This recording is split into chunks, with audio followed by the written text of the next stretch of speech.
The Yokai Girls series are an all-female set of monster cards that each share the same properties of being a zombie-type level 3 tuner with 0 attack, 1800 defense, and possessing a quick effect that occurs when they are discarded. This type of discard effect is known unofficially as a hand trap, as it effectively functions identical to a trap card, albeit they have the benefit of not needing to be placed on the field for a full turn first, and, as a matter of fact, they don't need to touch the field at all, in a way making them superior to trap cards, as there are far fewer opportunities to disrupt them. And if you've ever thought that hand traps are OP, then maybe you're right, as the king of games himself also frequently used a hand trap in his deck, known as Karibo.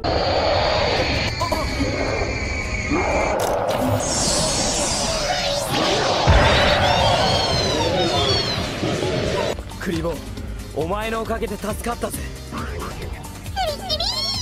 Each of the Yokai Girls effects are designed to work against and disrupt different types of meta plays, such as searching cards from the deck, special summoning from the grave or hand, or even just stopping an effect on the field in its tracks. With each of the Yokai Girls having their own individual attributes along with an individual effect, but everything else being the same, being a zombie type with the same attack, defense level, subtyping, and trigger ability. Honestly, this is the kind of thing I love in a Yu-Gi-Oh card series. This uniformity. I don't know, I like it. It's so neat and tidy. Wait, hang on a second. What the hell is that? What is that? Psychic? Why aren't you zombie? Yes, despite the entirety of the series being zombies, there is one exception to this rule, and that is Ghost Ogre and Snow Rabbit, who decided she wanted to be a psychic type. Even though technically she's a spooky ghost, but whatever, I guess it's just one little... Wait a minute, spooky ghost? Why doesn't Ash Blossom's name start with ghost? All the other ones do. There's no symmetry here. Why have you done this? Anyway, the first of the series to be released was Ghost Ogre and Snow Rabbit, which made its debut in the 2015 TCG pack Crossed Souls. 1 year later, Ghost Reaper and Winter Cherries was released in Shining Victories. Ash Blossom would then follow in 2017's Maximum Crisis, followed by Ghost Bell and Haunted Mansion in 2018's Flames of Destruction, and then Ghost Sister and Spooky Dogwood would be released in 2019's Dark Neostorm, with the most recent support released in 2020's Eternity Code with Ghost Mourner and Moonlit Chill. We have had a new Ghost Girl every year in the TCG since 2015. So the question then becomes, are we going to see another Ghost Girl in 2021? Well, maybe. We've kind of run out of attributes, so probably not. However, it's always fun to speculate. So what would be fun is if everyone suggests what they think the new Ghost Girl should be called. My prediction, funnily enough, is actually based on this bubble bath that I have. I don't know, it just fits. This could be the name of the new one. Throw Ghost at the start? Sure, why not? Looking forward to seeing your ideas. Each monster's individual names in the original Japanese are actually a type of wordplay, using characters called a teji. It basically means the pronunciation, as opposed to the spelling of the words, convey different meanings, resulting in their names essentially having a double meaning. Since this was impossible to translate into English, their English names are simply both of the meanings put together. Here's an example. Let's take Fuyu Sakura, which when spoken is winter cherry blossoms. However, it is written with the kanji for drifting ghost. So her name means both drifting ghost and winter cherry blossoms. Now, I'm gonna level with you all. I think this is a language barrier thing, but I've watched like 5 videos on Ateji characters and like what exactly they mean, but I'm still struggling. So if someone in the comments studies Japanese, or better yet, is Japanese, and can articulate Ateji characters and how the Ghost Girls' names incorporate them better than I can, I will happily give your comment a pin so people and myself can truly appreciate their namings. However, for the rest of this video, just assume that their Japanese names read and are said as their 2 English names. Their unofficial series name of Yokai Girls comes from Japanese folklore, as the word yokai translates to us as ghosts. There are many different types of yokai, such as obake, which are creatures that shapeshift into human forms, tsukumogami, which are inanimate objects that, after 100 years of existing, become self-aware and spring to life. However, this series is based on yokai called yurei, which means ruined soul. These are ghosts who are kept from a peaceful afterlife due to lingering feelings of remorse, love, jealousy, or even hatred.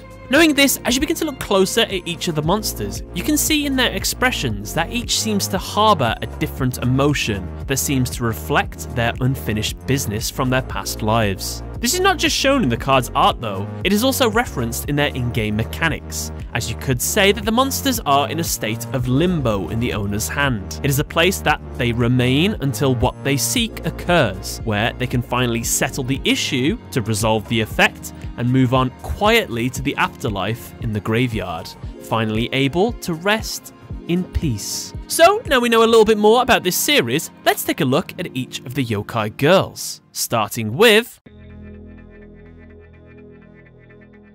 Ash Blossom and Joyous Spring, pronounced Haru Urara in the Japanese. When a card or effect is activated that includes any of these effects, quick effect, you can discard this card, negate that effect. Add a card from the deck to the hand, special summon from the deck, send a card from the deck to the graveyard. You can only use this effect of Ash Blossom and Joyous Spring once per turn. As the 5th most used Yu-Gi-Oh card of all time by competitive duelists, which I discovered from this website right here, it's safe to say Ash Blossom is popular. So much so, she has a whole line of Yu-Gi-Oh merchandise. In fact, look, here's me at Konami's UK headquarters, taking a look. There was a 9-pocket portfolio binder, a deck box that could hold 50 sleeve cards, Ash sleeves too. However, for me personally, the highlight was the Ash Blossom and Joyous Spring deck mats. Honestly, looked absolutely gorgeous. FBI, open up!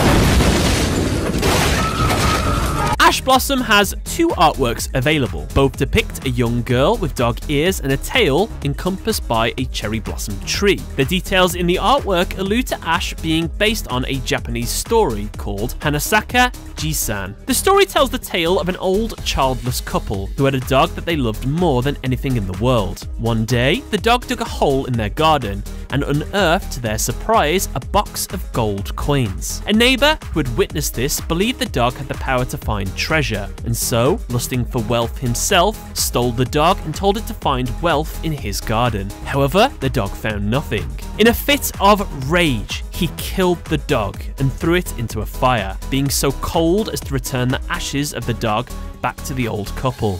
Though they were distraught, the old couple had a vision that night that the dog had spoke to them and asked for its ashes to be scattered on the dead cherry blossom tree in their yard. The old man followed the dog's directions, and to his surprise, the dead cherry blossom tree came back to life. A feudal lord who happened to be passing by marvelled at the tree and gave the couple many gifts for its beauty. The neighbour, seeing this, tried to do the same, but the ashes blew into the lord's eyes, and so the man was imprisoned. Ghost Ogre and Snow Rabbit, pronounced Yuki Usagi in the Japanese. When a monster on the field activates its effects, or when a spell or trap that is already face up on the field activates its effect, quick effect, you can send this card from your hand or field to the graveyard, destroy that card on the field. You can only use this effect of Ghost Ogre and Snow Rabbit once per turn. Ogre has 2 artworks available. Both depict a young girl with red horns surrounded by ethereal rabbits. In Japan, ogres are given the name of Oni, which is another type of yokai. It is common for there to be 2 main types of Onis, a blue Oni and a red Oni. There have been many depictions of this in anime, such as in Dragon Ball Z, Re:Zero, and Shaman King. Ironically, 3 of my favourite animes. However, the most famous Japanese tale is called The Ogre That Cried. The story tells about a red ogre that wished to be friends with humans, but they were all afraid of him. So his only friend, the blue ogre, said he would pretend to attack them so that the red ogre could swoop in and save them, becoming their hero. The plan was a success. However, when the red ogre returned, the blue ogre had gone. He found only a note saying that he had left on a far away journey, as if the humans saw them together, they wouldn't want to be his friend anymore. Seeing Ghost Ogre's remorseful expression,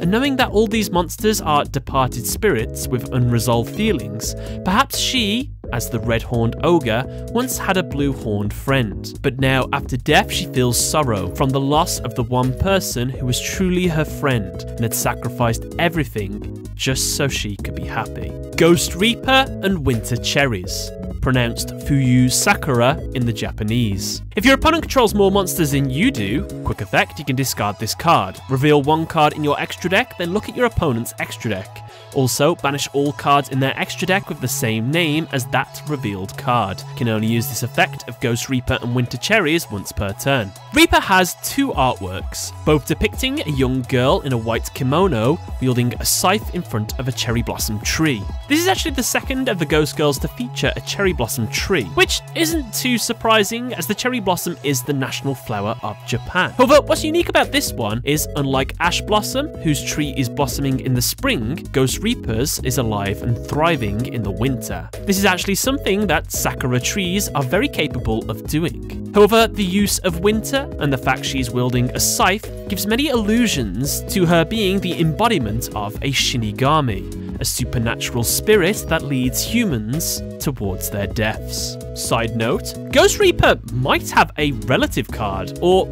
even an older form, which could be the card Red Blossoms from Underroot. Both have references to cherry blossoms in their name, and also in their artwork. They both look quite similar, white hair, red eyes, a scythe, and the fact that both are hand traps, I mean, it's possible.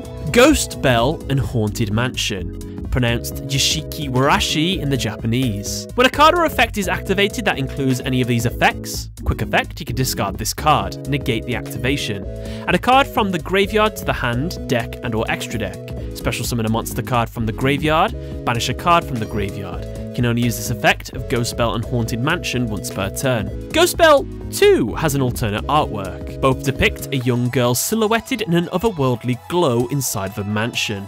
Through these details, we can actually see she is based on another spirit-like yokai called Zashiki Warashi, translated to us as the Parlor Child. The Parlor Child is said to be a yokai that lives in the parlors of large houses. They tend to cause mischief for the people that live there. However, it's not all bad, as it is said that if the owner should see the Parlor Child, not be frightened by them, then they would be blessed with good fortune. Ghost Sister and Spooky Dogwood, pronounced Hana Mizuki in the Japanese. During either turn, except the end phase, quick effect, you can discard this card, apply this effect this turn. You can only use this effect of Ghost Sister and Spooky Dogwood once per turn. Each time your opponent special summons an effect monster during the main or battle phase, you gain life points equal to that monster's attack.